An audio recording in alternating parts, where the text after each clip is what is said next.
Welcome to the Travel Media Lab podcast. I'm your host, Yulia, an award-winning travel photographer and writer, entrepreneur, community builder, and a firm believer that every one of us can go after the stories we've always wanted to tell, with the right support, encouragement, and structure. I'm on a mission to help women storytellers everywhere break into and thrive in the travel media space. If you're ready to ditch your fears to the side, grow your knowledge and confidence, and publish your travel stories, you're in the right place. Let's go! I am very excited to take you behind the scenes of the process we go through when we go on assignment. We're still experimenting with this format here at the Travel Media Lab podcast, and if you like it, check out episode 40, where I took you behind the scenes of my assignment in Austria, and episode 33, where I shared with you the process of going to California for National Geographic Traveller. Many of you shared with me that you really enjoyed this format, so here we go again. And if you enjoy this episode too, please do let me know by leaving a review for our podcast. If you're listening to these episodes till the end, you know that in the end of every single episode, I am always asking for reviews, because that's a really important way we can keep reaching new listeners of our show. So please take a moment to leave us a review on the Apple Podcast app if today's episode is really resonating with you. Or you can also share your thoughts via Instagram. I always encourage those as well. When you give me your feedback, that's how I know if I should continue recording these episodes and they're not just going into a black void, So I really appreciate it when people share their thoughts with me. So for this episode, we're going to Black Forest, Germany, where I wanted to go on assignment with National Geographic Traveller to document the craftsmen and women and artisans of the region. We're going to really dig into the pre-phase of this process in this episode and understand what it looks like and what are all the twists and turns that happen along the way. So keep listening to find out if I ended up going on this assignment or not, and I hope you enjoy this episode.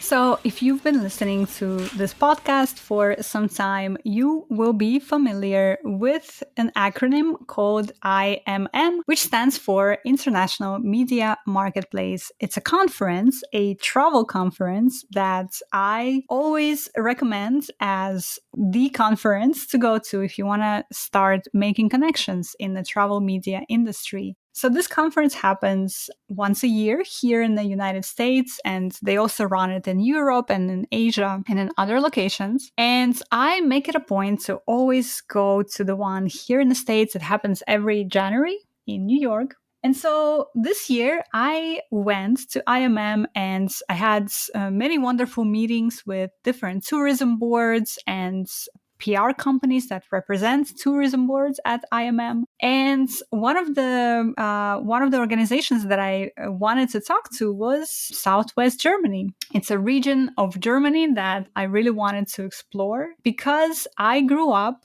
on the fairy tales of Brothers Grimm. And if you guys don't know who Brothers Grimm are, they have many very interesting, very sort of picturesque fairy tales. Stories like Hansel and Gretel, like the Frog Prince, like the Snow White and the Seven Dwarfs. And most of these stories were inspired by this region in Southwest Germany called the Black Forest, right? It's that very sort of iconic forest that features in a lot of the Brothers Grimm's writings. So I saw that Southwest Germany Tourism Board is attending the conference and I wanted to talk to them. And I went through the process that I usually go through, which is I introduce myself. It's the conference, by the way, it has this sort of interesting setup of speed networking, which is kind of like speed dating, where you have 15 minutes with each of the different tourism boards that you want to talk to, and you network with them, and you introduce yourself, etc. And so I went through the process that I always go through, which is I introduce myself, I tell them what my specialties are,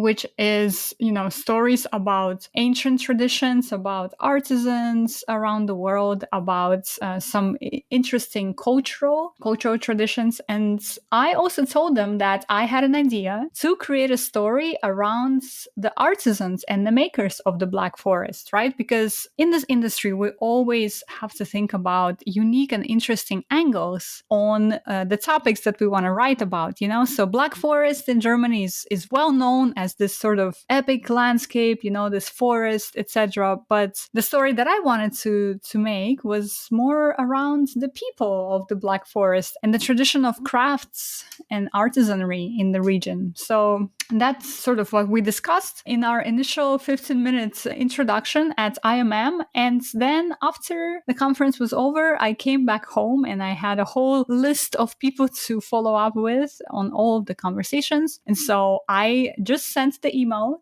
to the representative at Southwest Germany, kind of recapping what we talked about. So let's see what happens. All right, so I just got the email back from Southwest Germany, and they said all the usual stuff, which is we're excited to talk to you at the conference, and they're asking me in this email which publication will be publishing this story, and I just take a moment and highlight this tension of this conversation that is happening in the industry between being a freelancer who wants to go on a sponsored trip with the tourism board and the mandate, the requirement from a tourism board side of getting confirmed assignments. So the tension is as follows, right? As a tourism board, they of course don't want to just send somebody on a trip just for nothing, right? They want coverage to be produced from that trip. But as freelancers, we don't control publications, right? We are not staff at publications. And so we can never guarantee a confirmed assignment. And in fact, most editors, they prefer that you pitch them after a trip, not before a trip, because after a trip is when you're going to have a much better idea of what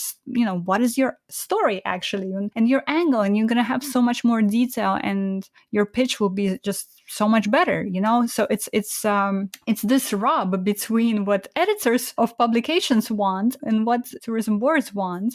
And there's always sort of this question of, well, how do you navigate that? And how I've been managing that over the course of my career is I'm frank with the tourism boards, and I tell them, hey, this is how most freelancers work, right? We're not able to guarantee that confirmed assignment. However, I'm thinking about approaching this publication or that publication. I think the story will be a great fit at this publication. And I can sort of soft pitch the idea that I have, but just understand that even if you get that confirmed assignment from somewhere, publications can change their minds, and they can say later on that, well, we decided not to run this story. So I expected that this will be the reply of the tourism board, because that's how it always goes. You ask them, you tell them that you want to work with them, and let's go on a trip together. And the next question is, well, where are you getting this placed? That's always the question. So I approached National Geographic Traveller magazine. I have a really good relationship with the editor there, and I know what is the story that I want to create from this trip. So let's see what they say. And by the way, that's another sort of layer of nuance here, is that if you have a good relationship with an editor, no one says that you cannot email them and say, hey, I'm planning to go here on such and such date, and here is the story that I'm thinking about creating here. Would you be interested in the story? And most of the time what they will say is, sure, I'm interested, but let's talk when you come back, right? I would not recommend you sending that email to an editor that you've never worked with before, because they don't know you. They don't know your work. You don't have a relationship yet. So for sort of cold pitches, I always recommend that you sort of pitch them a story that you are ready to write and you're ready to do, because you've already done the trip, right? But for these situations and this tension that I talk about between, being a freelancer who doesn't control publications and needing a confirmed assignment to go on a sponsored trip with a tourism board, that's how I manage that, right? That's how I manage that. So let's see what happens. I sent an email to Nat Geo, so let's see what they say. All right, so I just got the email from Traveller, the editor said yes. He loved the idea that I sent, which was again that idea of featuring and spotlighting the makers and the artisans of the Black Forest, which is not a usual angle because the usual angle is the landscape of the Black Forest, you know. And so the editor said, yes, let's do it. So that was awesome. I'm happy to see that. I emailed off the tourism board rep. Let's see what they say next. They really wanted this to be placed in a US publication, and National Geographic Traveller is a UK publication, one of the few ones that is still doing print, because Nat Geo Traveler US print magazine folded a couple of years ago. So the UK one is the main one now. So the tourism board wanted a US publication because, you know, the team that I'm sort of dealing with, they represent the US market, right? Their strategy and their efforts are focused on getting more coverage in the US. And I'm sure they have another team that deals with the UK market too. But particularly for the, you know, the team that I met in IMM, they are focusing on the US market. So it's a bit of a disconnect, I guess, because, you know, I don't know, maybe they'll send me to their UK team or maybe they'll continue working with me. I'm not sure. But I emailed the rep. I said, well, National Geographic Traveller UK is interested in the story. So let's see what we can do. And I'll be keeping you guys posted as we go along in the story. Oh my goodness. Okay, so I just heard back from the tourism board and they want to do it. They said yes. So the UK publication was no problem for them and they want to do it. It's always so amazing to get that email, you know, and I just have to take a pause and really appreciate how far I've come and how hard I've worked to get here and to really make this a reality for myself that, you know, I'm working with these organizations and creating these stories. It's always just so humbling for me, and I love getting that email. Even 6 years in this path, I still love getting that email that says, yes, Yulia, let's work together, you know. It's just so exciting. Now, let's see. I want my plan, my goal, or what I hope to happen actually is that I would love to combine this trip with my upcoming trip to France this July, you know, because I really made this a goal for myself this year not to travel back and forth so much. And, you know, of course, the environmental impact of taking a transatlantic flight back and forth is a huge consideration.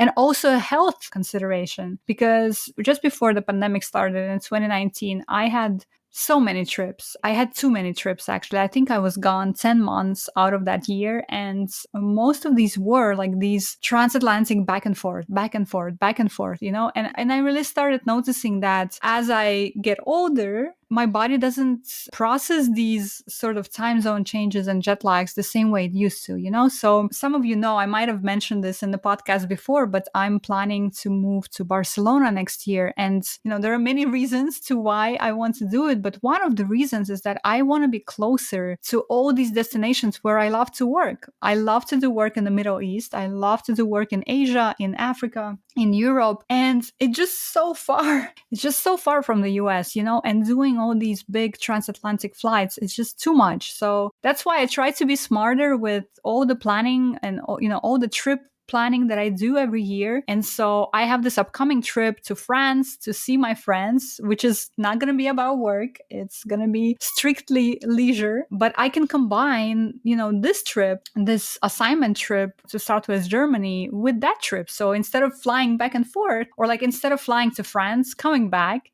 and then flying again to Germany, I can just combine the two and it would be so much better. So let's see. I'm going to reply to the tourism board that that's sort of what I want to do. But it's a bit tight, to be honest, because it's May right now. So, you know, and the trip is in July. And some tourism boards are flexible and they can do things fast, but some need a lot more time. So let's see what happens this time. Fingers crossed that I'll get the planning and the logistics that I want. Oh, goodness. So We've had so much back and forth email exchange with the tourism board representative. I've really tried to combine this trip to Germany on assignment with my upcoming trip to France this July. But I think I overestimated a little bit how flexible this tourism board was going to be. And in my experience, some tourism boards are definitely pretty flexible and others are not as flexible. And so, we sort of looked at different dates, looked at what we could do, but we were running into an issue where there just wasn't going to be enough time for them to do all the logistics of the trip and everything that needed to happen on the back end of it. And so they couldn't accommodate my request of going there in July to coincide with my trip to France. And so, and then at that point I had to decide. So would I say no to the whole thing, knowing that Nat Geo was also sort of now on board, or do I just press ahead at a later time? And so what we ended up doing is we ended up looking at different dates. And now it looks like I will be going to the area in September. So I will go to France, meet my friends, take some vacation time there, and then come back home, spend about a month and a half at home, and then fly out to Germany. So that's what we decided to do. Now that the dates are decided, now we have to look at the itinerary in more detail, because I'm there to do a specific story. As I mentioned earlier, it's a story about the makers and the artisans of the Black Forest region. So now we have to actually line up the interviews and line up the visits with all these makers and artisans. So that's what we'll be doing in the next couple of weeks. And of course, I'll keep you updated on that as well.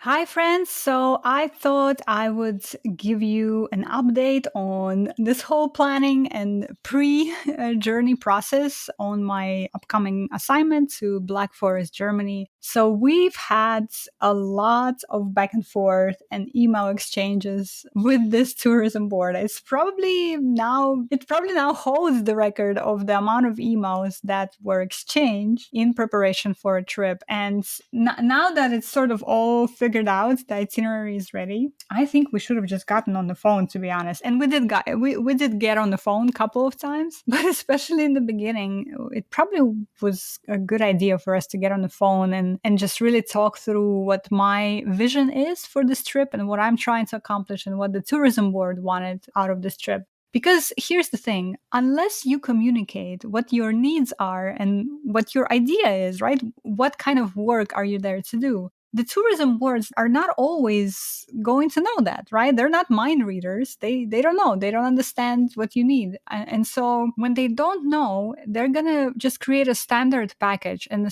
standard experience that they do for everyone, right? They're going to take you to the most famous tourist attractions. They're going to take you through the standard itinerary because there is a vacuum of communication, right? So you need to be really specific of telling them, well, actually, I don't need to see that tourist attraction that everyone else is going to see. I'm not there for that, right? I'm there to do a specific story. And actually, this is what I need. I need to make sure that I see this, and that, right? And that is extremely important. And especially if you're sort of doing, if you're just starting to get into this work and the press trips, it can be intimidating to say that, right? Because you're just so excited that somebody or a tourism board is working with you and they're covering all the flights, all the hotels, all the transportation, which, as everyone knows, it's not a small expense, right? So they're investing a lot of money into this process. And so, it can be intimidating to say, well, actually, no, I'm not going to go to this tourist attraction. I need something else. But that's where the communication becomes really critical, right? Because at the end of the day, you and the tourism board, you have the same vision for the outcome. And the outcome is a published story in a magazine or in a publication that you as the creator can be proud of, and the tourism board can check that box for coverage, for spreading the word about their destination, right? So at the end of the day, you both want the same thing, but sometimes you don't get there in the same way. And that's sort of what I've experienced here in preparing for this trip, because there was a lot of back and forth on, well, which sites I do need to see, which sites I don't need to see. Tourism boards usually pack a lot of activities into a day. And, we were just discussing that in the circle with one of our members. She just went to her first ever press trip. Congratulations, by the way. And, it was a packed experience, absolutely packed. So you have to sort of advocate for yourself, in most cases, but especially in this case here, you have to advocate for yourself and you have to tell them, no, this is what I need. I know the story that I want to make, and this particular tourist attraction that you're taking me to, it has nothing to do with that. And then on top of that, another layer here is that I'm going on this assignment as a photographer, right? So I'm producing a photographic story, meaning I will be taking pictures. And to take pictures, as a travel photographer, I need the best light. And that means early morning shoots and late afternoon shoots, right? We don't want to do it in harsh daylight. But again, like, the tourism board doesn't necessarily understand that because they're used to dealing with writers. And for writers, it doesn't really matter what time of the day you're there for a visit, right? You're just there. And so a lot of the visits that they've scheduled for me with these makers and artisans, they were all literally during the day, like 12 o'clock, 1 p.m. And I was like, oh, we need to reschedule some of these because I'm just not going to be able to produce good photos in that light, I mean, I'm going to try my best for sure, but it's just not going to be ideal. And so that was a lot of that back and forth as well, because, I needed some earlier visits or later visits than what they were offering me. And then they had to in turn go out and, then speak to all these people that they're arranging the visits to. So there is a lot of moving parts in all of this. But finally, we got through it. We got through it. We got the itinerary together. It's all finalized. I reviewed it. It looks great. I'm super excited. I will be in country in a very short time. And of course, I will be updating you as we go along as well. So the trip is a couple of days away. I'm flying this weekend and I've started packing for the trip already. And as I'm packing, I've sort of had a couple of realizations that I wanted to make sure that I share with you as well as part of this behind the scenes look of everything that's going on. First of all, I am so incredibly grateful for this opportunity and for doing this work.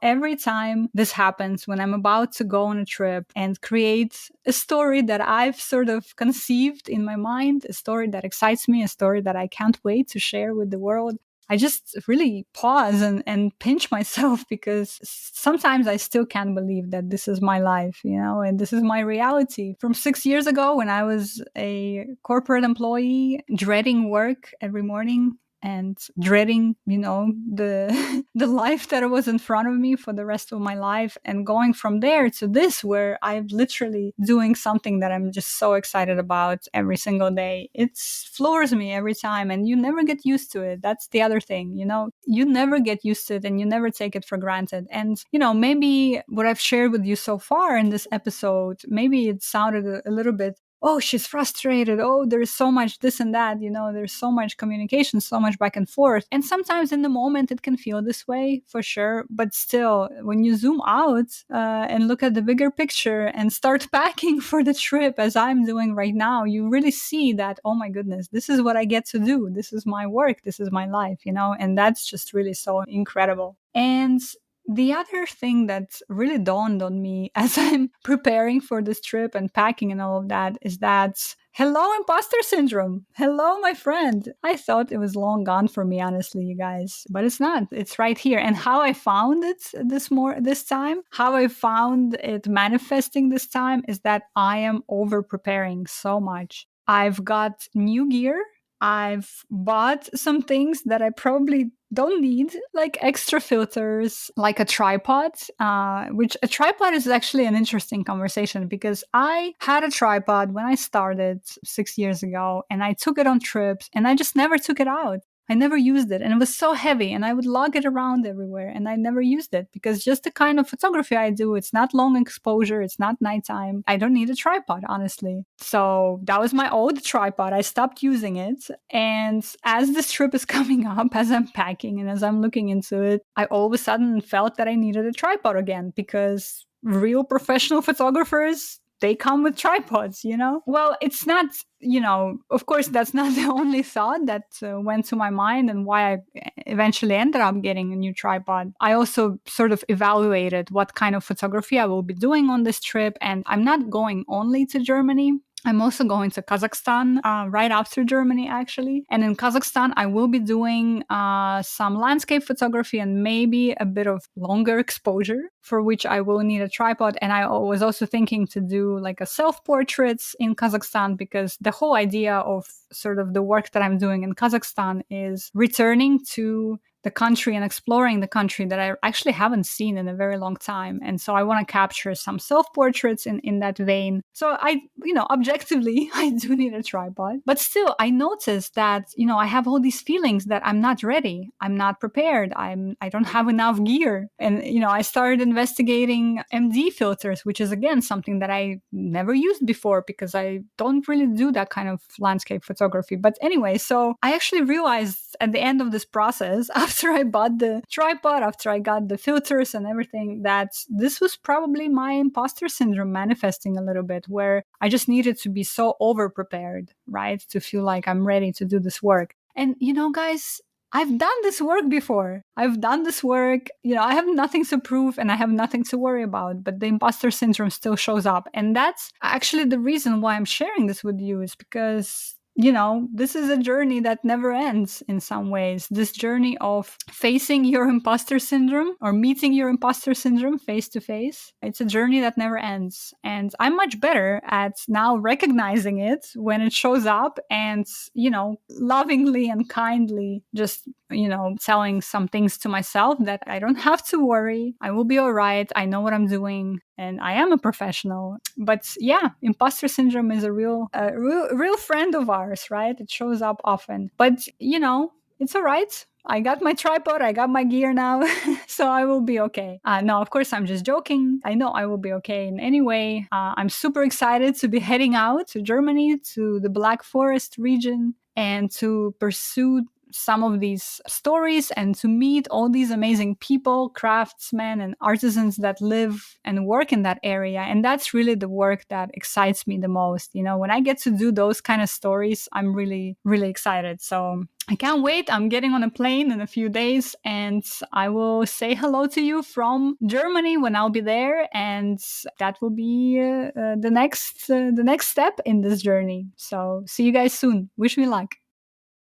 So I'm here in Germany now, and it's been a non-stop couple of days. It's becoming more difficult for me to hit the ground running as soon as I land. I definitely felt it this time. So I need to reduce these crazy flights and the crazy schedule that I have. So that's one more reason I'm excited about moving to Barcelona soon. And when that happens, I'll definitely do an episode and talk more about that. And still, I love my job so much. I met some interesting and passionate and curious people on this trip, and I really can't wait to put this story together. I'm having another pinch me moment as I'm going through all the interviews and all the locations on the trip. Is this really what I get to do? Is this really my job? Yes, it is, Today, I had a really fascinating conversation with Ingolf Haas, a craftsman I met in the town of Gutach, the birthplace of cuckoo clocks in the Black Forest region.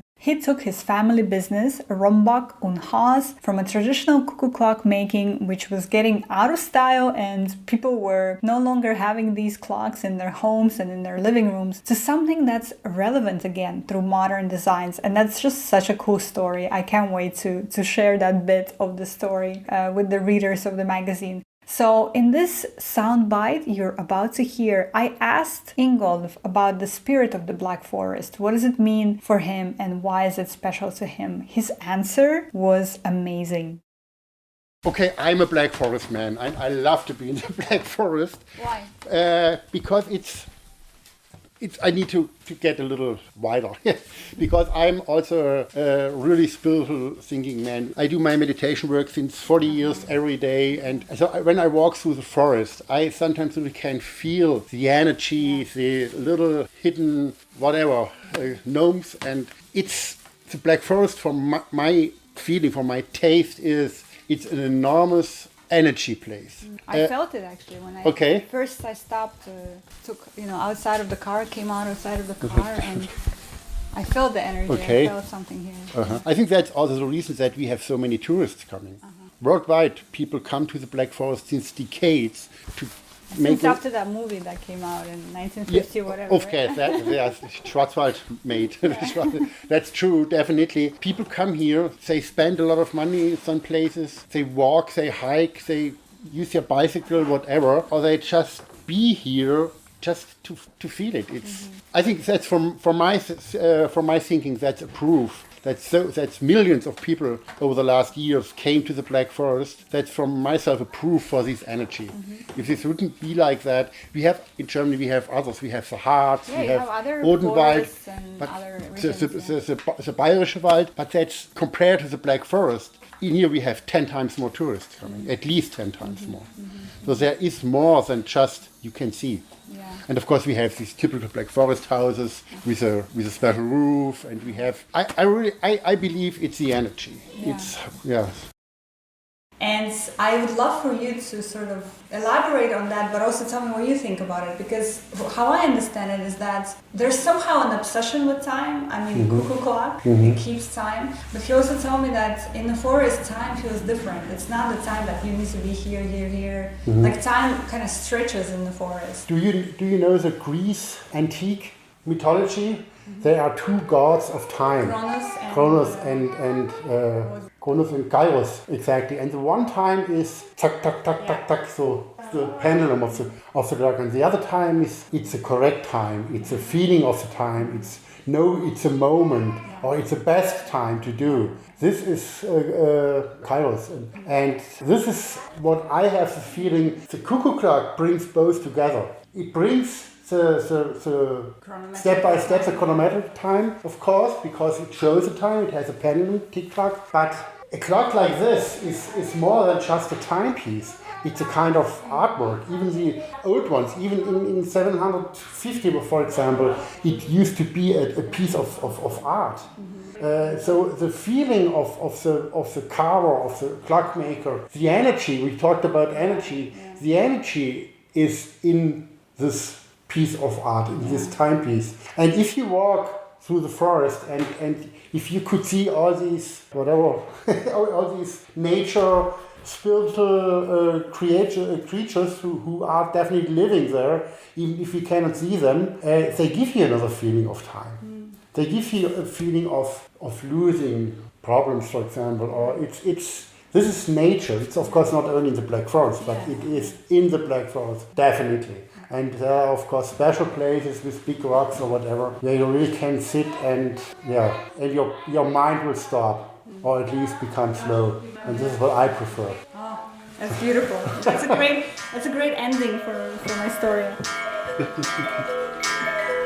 You know, when I heard Ingo speak about the different qualities of time, it hit me. This is one of the reasons why I do and love this job. It's because when I'm out here, I'm living in that second time, the Kairos time, not the Chronos time. Some would describe it as being in a state of flow, and there is nothing else, absolutely nothing else I'd rather be doing on this earth. And it is my hope that when you're listening to this episode and to other episodes of our podcast, and then getting inspired to go out there and pursue your own dreams, your own stories, you're living in a time of Kairos as well. I hope you enjoyed this episode, my friends, and if you did, please do let me know by leaving our show a review on Apple Podcasts or by letting us know on social media. We are at Travel Media Lab and In Search of Perfect on Instagram. This is still an experimental format for our show, to be taking you behind the scenes of my travel assignments like that. So your feedback in this case is really important, because this is how I'll know if we should continue doing episodes like this or not. Thank you so much for listening to us today, and I'll see you next week.